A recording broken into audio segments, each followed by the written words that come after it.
After that, around about 6:30, we've got employers offering work experience and an interview with Vanessa Wilson. Now, she's a founder of a whāngarei Facebook page called Odd Jobs, and she's done something new and exciting. She's taken it to her own webpage, and we'll find out more later. Then we've got engaging opportunity. We've got an interview with Kirsty, who's a job candidate, who's done some amazing things. Engaging technology, we've got our computer geek guru, Adam Roycroft, going to help you become a computer geek in only 2 weeks. Then we've got an engaging competence with Joyce Whitehead. We're going to give her a call. She's a special education teacher specialising in literacy. Is that right? Yep. Right. All right. And then we're going to be engaging emotional health and balance with Ren Haskell. This lady is amazing. You're going to fall in love as soon as you hear her voice. It's majestic. We're going to be asking her what she's been working on this year to help Northlanders get into the driver's seat of their lives and how that's been going for her. Then engaging growth, an interview with David Gill. He's a specialist in NLP. You want to change your life? He's the man. Then we're going to be talking about engaging health with none other than Kate Hughes, Roycroft, Arcadia Skincare and qualified naturopath. Oh. So what's this all about? Well, what I do is my name's Wayne, I work for an organisation called Stepping Into Employment. What we do is we do pre-employment training for employment candidates. What we do is we help people get the jobs that they want. We teach them special skills and special ideas to help them get past the barrage of defences that are in the way. At the same time, the show's about employers too. You know, there are employers missing out on a lot of talent, and it's simply because the systems, again, are getting in the way of the right candidate. And we're going to talk about how that happens and how employers can get around that too. But first up, we've got Graham Hughes, the amazing teacher from Carmo Intermediate and owner and director of Gallery 259. So you want to tell us about yourself, Graham? Yep. Very confusing, chaotic person. ADHD, dyslexia, you name it, I've probably got it. But I teach music at Carmo Intermediate School to keep the wolf from the door, and because I'm passionate about creating spaces for kids to be creative. And on the weekends, the excuse to not mow the lawns is my analogue photography gallery out at Maungataupiri. Gallery259.com if you want to check it out. I think everyone should check it out. I've been out there. It's a place you don't want to miss. You haven't lived till you've seen it. Once a month we do a market out at Maungataupiri, don't we? Yep, and Wayne's the good busking sounds out there. First Sunday of every month. And Graham's the entertainer, and I love it when I do Lola. Yeah. And Graham joins in from across the courtyard. How's it go? I have to respond. So tell us about Gallery 259, Graham.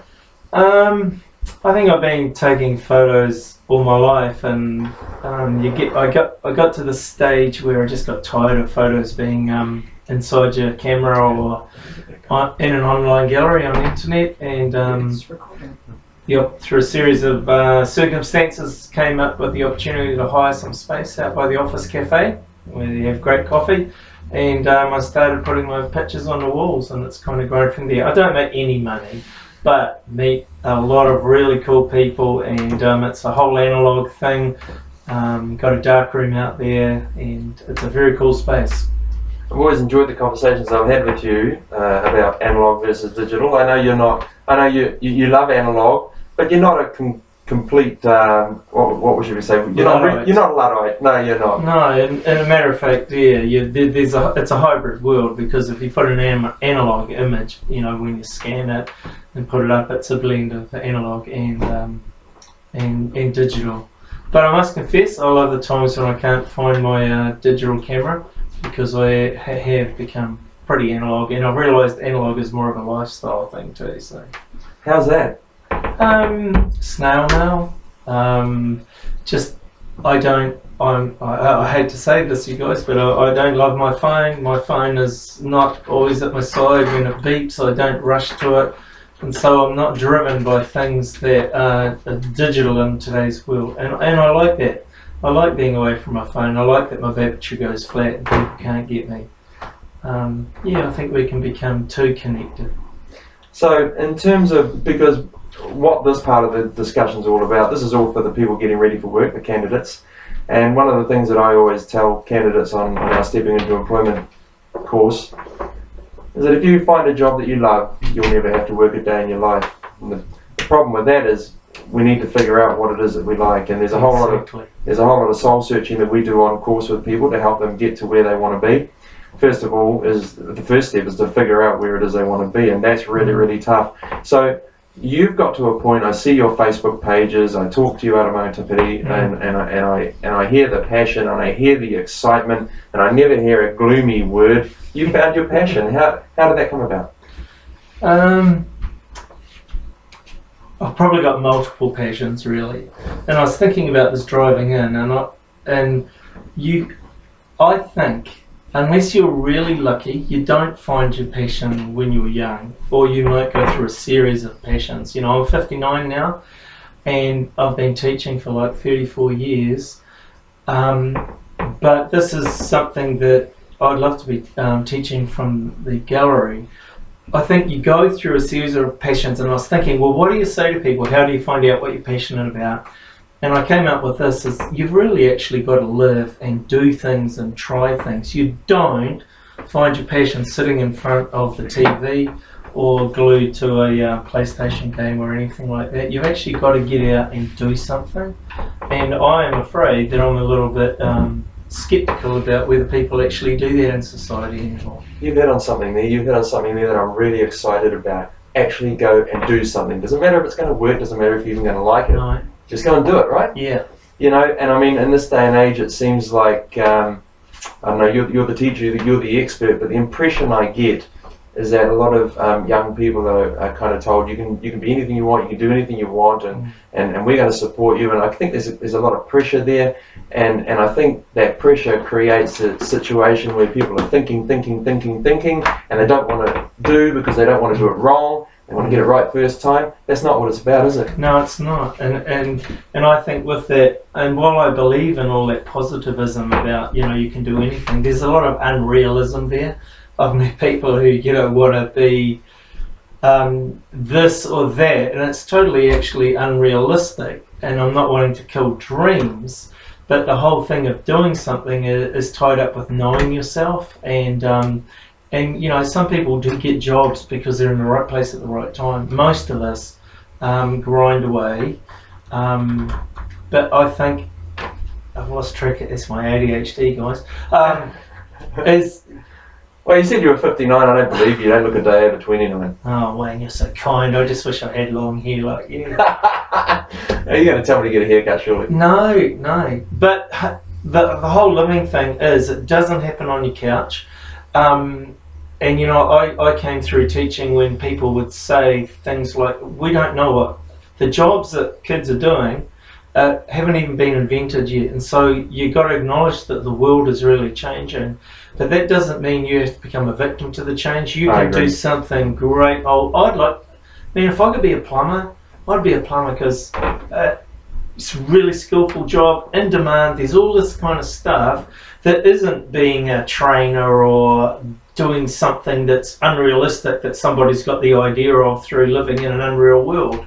All those kind of jobs that you go home, and I'm not saying that, I'm an intelligent guy, but I would love to do something where I know what I've done each day.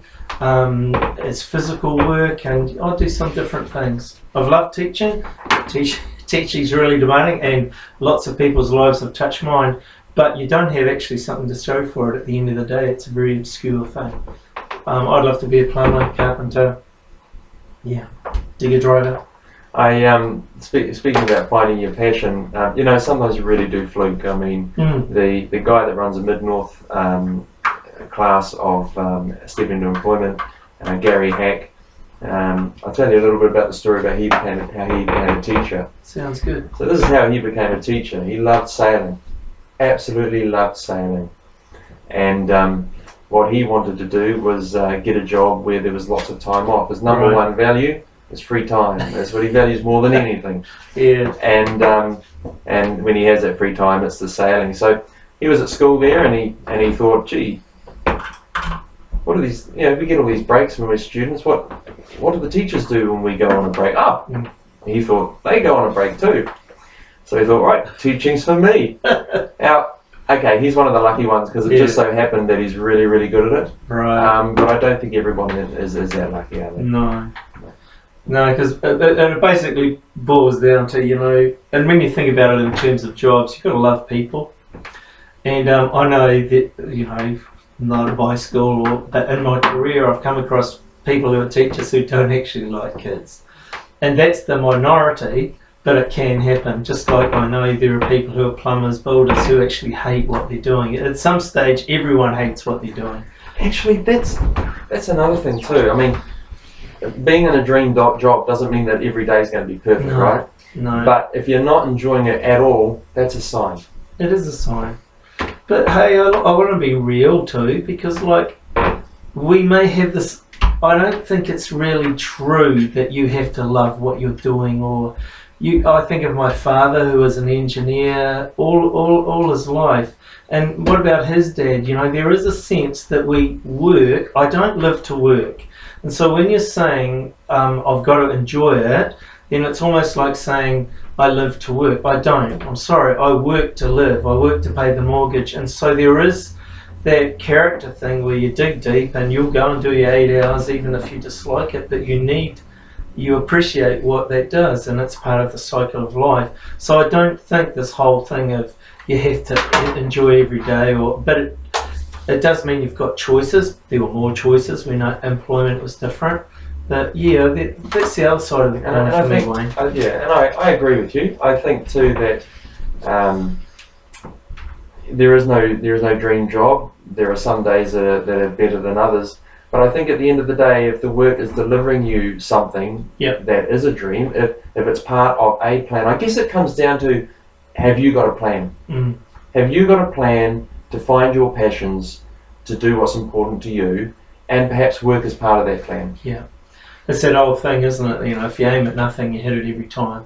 And so while there is that sense that for a lot of people, work is drudgery, you just get through. If you can have a plan to move somewhere closer, and that's why I tell you, I can't understand why people spend so much time on virtual reality kind of games, because it doesn't help you live in a real world. And so part of the plan is doing something about it. Like for me, I would like to open a possibility of maybe teaching photography in a school or from the gallery. And I've thought of, well, I could do a course. I know heaps and a lot to learn, but I could do something that gives me a piece of paper that might help get me in that direction. So while your work might be drudgery, you can be doing something to move where you want to be. So the essence changing your stars. So the essence of what you're saying is do something. Yeah, it's actually that's how you find your passion. Yeah, it is. Mm. And you might find something isn't, but you keep going. And to me, and I'm not being arrogant, I kind of feel like I feel really alive. You know, yeah, I'm 59, I'm a bit overweight and getting older and that, but I feel really, really alive because I do stuff. And I have not got enough time to do the things. I feel really good today. I've been putting up shelves in the gallery because I just realised, 59, and realised, well, if you have shelves, then it gets stuff off the floor. and that's such a simple thing, and I've learned it. And it's the same with, you know, what you do with your life. And sorry, people, I lost the track of why I was even saying that. But yeah. So, all right. So you've got this gallery. You've discovered your passion is in photography. Yep. Specifically analog with a bit of hybrid of digital when it helps you. Yeah. Yep. And you've got the gallery. So how have people been responding to what you're doing out there among the top? Well, it's interesting because the passion. I don't think I could ever have a passion which is just about a thing. It's the same with why I love teaching. It's because it's about people and kids and creating spaces for them to be creative. And the gallery is the same way. It's not just the hardwired things of the photo, the dark room, and all the science that goes on. It's about seeing the world and what happens when people come into the gallery. There are a lot of people who mightn't be in the digital revolution. They love the old stuff. Old people bring cameras in, all sorts of things. So you're connecting with people who have got a similar kind of, you're on the same page as you, a similar kind of passion, had it or still have it, but not doing anything about it. So if I'm hearing you right, you say go out, do something. You might discover something you enjoy. but that's not the gold necessarily. The gold is the relationships that come from that. Yeah, totally. And probably that's actually where the joy is coming from. It's not a box that lets light in and has a chemical reaction on a piece of paper. No. It's actually the human responses and the human reactions and interactions that come from that. That happen with other people, and also there's that magic thing. I don't know about you, Wayne, but I sort of believe that everybody's got a voice, and sometimes we don't. And your voice is just how you explain, how you see the world, how you process things. And to me, an image on a piece of paper that you've taken in a way that the world is left behind, it gives me a huge amount of pleasure. So there is the relationship thing, but there's also me expressing myself. And you know, you see people in cars giving you the fingers and bad signs, and there's and I'm probably talking about men, there's a lot of angry people out there, and I think a lot of people who have never really found a voice or a way to express themselves. And I know that when things went upside down with my marriage and I had to process all that pain, that's when I started writing and got into photography and realised that helps express stuff. In terms of, you know, jobs and things like that, I think no matter what you're doing, if you haven't got something that expresses something creative and maybe builds relationships with people, then you're just going to stay an angry person and you won't be happy no matter what you do. And the thing I like about you kind of you found the vehicle, which is photography, so that you can tap into the relationships with other people, get the juice from that, and you get it at Mana Tapiri, you also get it in Carmel. Yeah. So that's the connection. You know, one's teaching, one's a hobby, but the connection is the excitement you get from dealing with people and having the interactions. You help someone along, they help you along. Yeah. Give a little, take a little. And it's about lights coming on. I've got a photography club at school at Carmel Intermediate, and this Friday I gave them pieces of photography paper, which was, you know, it wasn't going to work in a dark room, but they went outside and they put, when we were going to do it there wasn't enough sun, but they put leaves and things, and you could see, and you get a print from the sun on this photography paper, but you could see the lights go on for the kids, and a lot of them wanted to take some home and do it at home. And so that is the pleasure, and that's a bit of a blend of both. So I'm with people, and I'm also able to, and that's what I love about being a teacher, I'm able to incorporate things that I love, because you teach best what you're passionate about, and there are kids who are really interested in that, and so that's a nice blend for me. And one of the, and I'm not a fantastic teacher like you, but we do cover some fundamental maths in our pre-employment course. And one of the things I most like to hear is, "Oh, is that all?" Yeah, right. So, you know, like someone's just working with fractions or decimals or percentages or whatever. It'll be a big thing in their head. And it's just like, so this has confused me my whole life, and that's all it was? What are you talking about? Well, that's a good teacher, Wayne. You are a good teacher. So you're getting that all the time. Now, what I want to ask you, thank you for that. Now, what I want to ask you is, all right, so I see you every month. What's going to be happening with Graham at Mana Tapiri or in teaching? What's happening with Graham this year that's sort of, you know, connecting with more Northlanders, helping them out a bit, helping yourself out a bit? What are your plans? Well, my dream, I want to do some more photography books. I've done some online stuff with my way of seeing from, you know, I shoot paper negatives, and I've done some books that have got really positive responses. I've got a magazine called The Analog Resistance, and I'm totally in love with the land. One of my big things is that I think most of us drive around with our eyes closed and don't see the land, the whenua. And I'm inspired by this guy in Croatia. His name's Đuro Jusovic or something, and he's done these old school wet plate images of landscapes. And I've been doing film and paper of landscapes around Maungatapere, Mangakahia and places like that. And the land is beautiful, and so I want to do these wet plate little tin types, little rectangular things. And my dream is that people will see the land in a different way, and maybe they might not cut down that tree, And yeah, so that's my big thing this year, to keep going on my really old school photography journey, to keep. I'm so tired on the weekends, but to keep doing stuff at the gallery. That's you tired? Yeah. Wow. Yeah. What do you like when you're energized? Yeah, it's funny, eh? Yeah, the lawns don't get mown. I've got a really supportive partner, Tracy.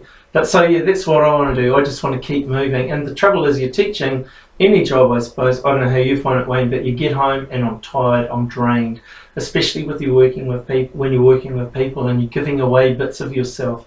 And while that is part of loving what you do, I'm not very good at saying no. But I get home and I'm tired, and you cabbage in front of TV. Just lately I've been going out into my dark room at home, and that has felt good, putting on the Dixie Chicks and then doing some developing and doing stuff. So that's me. I know I seem like I'm all about photography, but it's my second love, you know, after my family. You've done what I asked you to do, which was cover how does someone find their passion. I want to back you up on a couple of things. First of all, you know, you're right about the life partners. That's really important. You're right about people not noticing the whenua of the land. I remember I used to be a fitness instructor, believe it or not, and I can't believe it. And Kate wanted to go for walks, right? She wanted to do some walking, get some fitness. So we're going out on this day, on this evening. It was the sun was going down. We're going out. We're going to do this walk. Yeah. And I stormed, and it was uphill and down and all. Yeah. And Kate's like, wait, what? And then it started to rain. Right. I said, come on, it's raining. Come on, we've got to get this walk done. We're going to get fit. We're going to get healthy. Come on, let's go. And she's like, wait, just stop. What? Stop. What? Stop. What are you talking about? We're going to get this done. It's raining. No. Stop. Look at the water coming down the road. Right. What are you coming? Oh, rainbows. And I saw it and I was like, wow. Yeah. And suddenly the rush was gone. So you're right about taking note. We've got to take time out to do that. And the other thing I wanted to do was just get you to say on air, okay, so if we like the sound of what you've done, and just between me and the three people in the audience, you're going to like what you see. So how does someone get hold of you and have a look and get engaged with what you're doing? You've got Facebook, they can go to the gallery. How does it work? You can either just Google Gallery 259. Kiwi Vagabond. I've got all these aliases. Blind Poet, aka Blind Poet, aka Kiwi Vagabond, and a lot of those things, if you do those or the hashtags on them, they'll take you to spaces where I've got stuff online. And other than that, just come out to the gallery on Saturday or Sunday. I usually don't get there. 11 is a safe time to think I get there. I stay up there's a trouble when you're passionate. I stay up too late and then you're not very good in the morning. I'd love to be a morning person. And just come out the gallery. I would like to do some meetups out there with people who are passionate about anything to do with photography. It's a great space. They can use the dark room. I've got heaps of cameras out there. Just Gallery 259, come out to Maungataupiri, have a coffee at the Office Cafe. And because that's always good. Yeah. And the other thing is, I have to say, your photos are fantastic. Every time I go out there, seriously, this happens all the time. I go out there, I busk, you appear with some camera that I've never seen before, and I'm like, what is that? And you like pointed at me, and you come up with an image. And every time you give me one of those images, and I show it to someone, they go, "Oh, is that an album cover?" Like, it's like you're very, very good. The other thing was the Analog Revolution magazine. Analog Resistance. Analog Resistance. How do you get that? It's an online thing through GMag, but if you just Google the Analog Resistance mag, or there are links to it on the Facebook page, or go to Gallery 259 Facebook page. But yeah, or hashtag the Analog Resistance. You'd have to sort through a whole lot of music stuff, but there will be photography stuff in there. Awesome. And I love that concept. And Wayne, one of my problems, it might be a benefit in my life, I see in the world a lot of people will follow other people. They all go in the same direction. It may be hats on back to front. It may be anything. Mag wheels on your car. I've always been one of those people who's been going in the opposite direction. So I love the whole concept of analog resistance. I've been trying to write a letter to my mum for months, but just to sit and write it and post it, there's a good feeling about that. And so that's why analog is kind of a lifestyle. That's why thank you notes will never go out of fashion, if you ask me. Yeah, that's right. Well, Graham, it's been a pleasure. We're going to get ready for our next guest. But Awesome. thank you for that. We'll turn the music up and we'll come back shortly. Thanks, Wayne.